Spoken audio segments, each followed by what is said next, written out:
Assalamualaikum warahmatullahi wabarakatuh.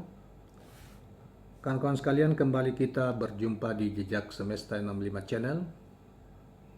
Semoga kita semua dalam keadaan sehat walafiat, dalam lindungan Tuhan yang Maha Kuasa, Allah Subhanahu wa Ta'ala.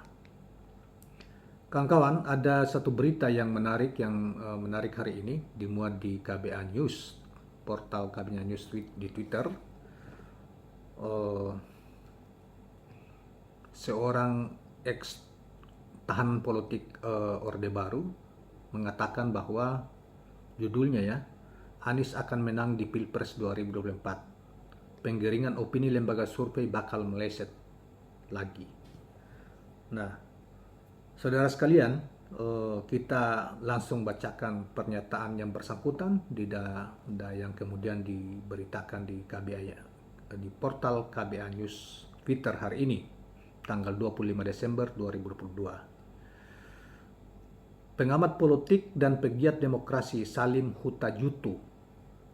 Jadi Salim Hutajutu ya, sebagai pernah menjadi tahanan politik di zaman Orde Baru, mengatakan bahwa bagai dikomando dan disetir kekuatan yang tidak terlihat, hampir seluruh lembaga survei menyatakan Anies Rashid Baswedan PHD akan kalah dalam Pilpres 2024. Tetapi dia berkeyakinan bahwa mantan gubernur DKI tersebut akan menang dan berjaya. Dia mengatakan hal itu kepada KBA News Minggu 25 Desember 2022 menanggapi hasil survei yang cukup banyak dan marak. Sekitar 7 atau 8 lembaga survei yang menempatkan Gubernur Jateng Ganjar Pranowo di posisi teratas, sedangkan posisi kedua dan ketiga berganti-ganti ditempati antara Anies Baswedan dan Menhan Prabowo Subianto. Dia mengatakan terkesan kuat para lembaga survei itu memikul amanat dan tanggung jawab untuk meletakkan Ganjar terus berada di puncak survei mereka. Padahal, jangankan masyarakat umum, elit PDIP sendiri pun tidak yakin dia itu berprestasi dalam memimpin Jawa Tengah, maksudnya Ganjar ya. Ketua DPD PDIP Jateng Bambang Wuryanto atau lebih dikenal dengan nama Bambang Pacul menyatakan susah menemukan indikator bahwa Ganjar berhasil memimpin Jawa Tengah atau Provinsi Jawa Tengah, kata Salim. Sementara Anies mempunyai rekam jejak mentereng sewaktu memimpin DKI Jakarta. Semua orang mengakui itu. Ditambahkan oleh mantan staf khusus Dubes RI untuk Kerajaan Inggris dan Belanda itu, jika dilakukan perbandingan kualitatif rekam jejak antara Anies melawan Ganjar, maka jelas sekali Anies yang akan menang. Situasi ini, kata Salim, nampaknya sama dengan tahun 2014, ketika hampir semua lembaga survei memenangkan Jokowi. Tujuannya untuk menekan Ibu Megawati dan Taufik Kemas, memilih dan menetapkan Jokowi. Waktu itu, Salim mengutip Rizal Ramli bahwa lembaga survei itu merayu jika memilih Jokowi akan ada efek bagi PDIP, bahwa suara yang memilih partai itu naik dari 17 menjadi 32%. Atas iming-iming itulah maka mereka menetapkan Jokowi. Memang Jokowi menang, tetapi dalam pileg tidak terbukti. Suara PDIP stagnan di angka 17%. Mana tanggung jawab lembaga survei itu? Tanya beliau. Mereka cuek bebek saja. Maksudnya mereka surveyor itu cuek bebek saja. Yang penting tugas mereka menggolkan Jokowi selesai. Apakah lembaga survei menerima bayaran? Wallahu alam, katanya tertawa. Situasi yang sama terjadi pada tahun 2017. Ketika hampir semua lembaga survei memenangkan Ahok di pilkada tahun itu, Megawati kembali melakukan kesalahan. Dia memasangkan Ahok dan Jarot. Hasilnya Anies dan Sandi yang menang. Apa tanggung jawab lembaga survei? Balik badan semua meninggalkan pendukung Ahok, katanya lebih lanjut.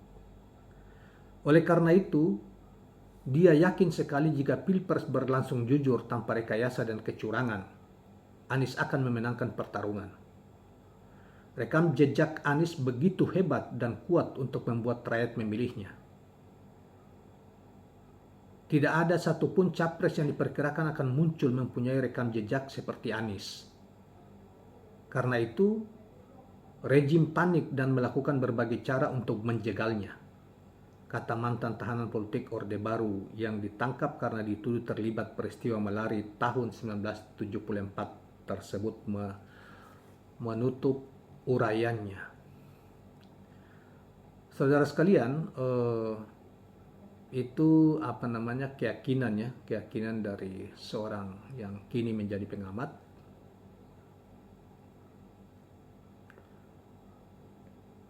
Dan memang dari sisi sebetulnya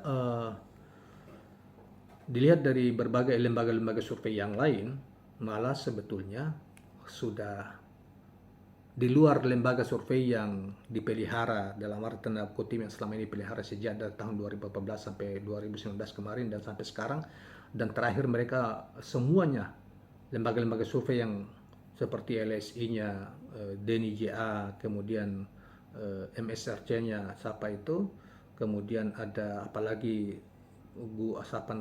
Carta Politika, Burhanuddin Muhtadi, Poltrekkingnya siapa, Poltrekking itu kan salah semua ketika memprediksi semuanya menjagokan Ahok dan kalah. Ternyata Anies dan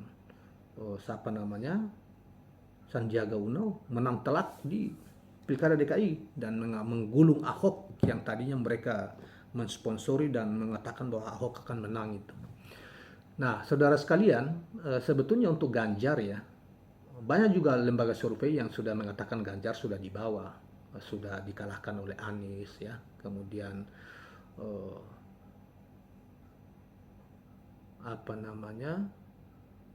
dilihat dari secara fakta memang luar biasa kunjungan Anies di mana-mana itu disambut oleh masyarakat luar biasa hari-hari ini ya. Di berbagai tempat. Tanpa ada iming-iming uang atau misal sembako. Ganjar kan sudah terbukti melakukan relawan-relawannya mengumpulkan orang dengan uang ya, kemudian sembako dan lain sebagainya. Ya kalau kita lihat kenyataan seperti itu, dan kita juga bisa merekam pendapat masyarakat walaupun masih sangat tidak terbatas, kita juga meyakini bahwa sesungguhnya masyarakat sudah dukungan terhadap Anies itu sudah sangat luas ya. Tambah lagi kalau misalnya kita berpatokan pada survei ILC ya, sudah 2 kali ini. Itu Anies menang telak semua, Ganjar cuma terakhir 18%, Prabowo 15%. Bahkan sebelumnya lebih tinggi lagi, belum lagi survei yang dilakukan misalnya oleh Refli Harun lebih tinggi lagi. Anies meninggalkan mereka, bahkan di angka sementara ini di angka sampai 80%. Dan itu melibatkan puluhan ribu orang. Tidak bisa di-setel, terbuka. Sementara lembaga survei kita tidak tahu siapa yang ditanya, juga kita tidak tahu dananya dari mana. Sampai sekarang tidak ada yang tahu. Mereka tidak pernah menyebutkan dananya dari mana. Tetapi diyakini bahwa mereka ini kemudian menjadi sponsor-sponsor dari tahun 2004 itu tampilannya mewah semua kehidupan mereka. Jadi amat dicurigai bahwa ini adalah bagian dari strategi mereka untuk melakukan penggiringan opini sekaligus mempengaruhi partai politik, memoles. Jadi ada oligarki ekonomi, keuangan di situ untuk menginginkan supaya ini popularitas yang bersangkutan begini dan begitu, dan itu di belakangnya sudah didanai oleh kelompok-kelompok tertentu. Dapat diduga ya, karena mereka sendiri sampai sejak dari pertama didesak, mereka tidak bisa bertanggungjawabkan sumber dana mereka dari mana. Nah, itu kita sudah lihat berulang-ulang di media dalam dialog dengan berbagai kalangan, maupun kita juga tidak tahu sampel mereka, siapa yang diwawancarai, segmen mana yang diwawancarai, kita tidak tahu. Siapa tahu yang diwawancarai itu orang pendukung-pendukungnya Ganjar, apalagi jumlahnya cuma 1.200 orang rata-rata seluruh Indonesia lagi. Jadi Tapi saya yakin bahwa seiring waktu masyarakat sekarang semakin cerdas bahwa yang lalu-lalu itu lebih pada penggiringan opini. DKI tidak bisa, mereka tidak termakan, masyarakat DKI tidak termakan oleh penggiringan opini. Begitu kalah, mereka bangun isu macam-macam. Bilang politik identitas dimainkan oleh kelompok Anies lah, segala macam lah. Padahal dalam pidato-pidato atau ya kampanye-kampanye Anies sendiri tidak pernah membuat pernyataan-pernyataan yang mengarah pada bahwa dia memainkan isu politik identitas. Tapi sudahlah kalau soal ini, makanya saya katakan di dalam dunia demokrasi seperti ini, orang kalau memilih dengan preferensi kesamaan keyakinan, ya, atau orang menganggap bahwa yang bersangkutan lebih punya rekam jejak yang lebih bagus seperti yang diangkat oleh dan diangkat rekam jejaknya, misal ketika memimpin itu jauh melampaui misalnya dibandingkan dengan misalnya gubernur yang lain atau pemimpin yang lainnya, yang jangan disalahkan. Ini proses demokrasi dan orang semakin cerdas.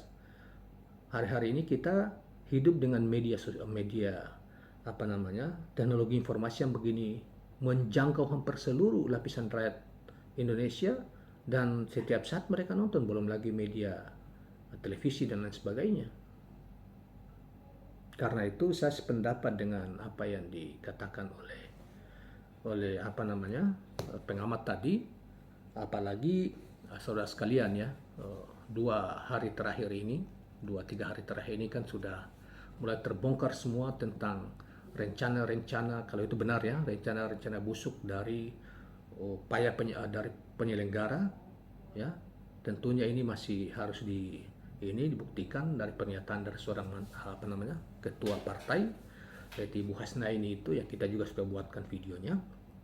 Kalau itu benar, ini luar biasa. Apalagi dihubungkan dengan yang bersangkutan, rekam jejak yang bersangkutan pernah menjadi ketua KPU Jawa Tengah dan dianggap cukup dekat dengan Ganjar, kemudian sekarang menjadi ketua KPU Pusat, yang kemudian ada skandal diduga ada skandal seksual dengan salah satu ketua partai yang kemudian dia mengakuinya.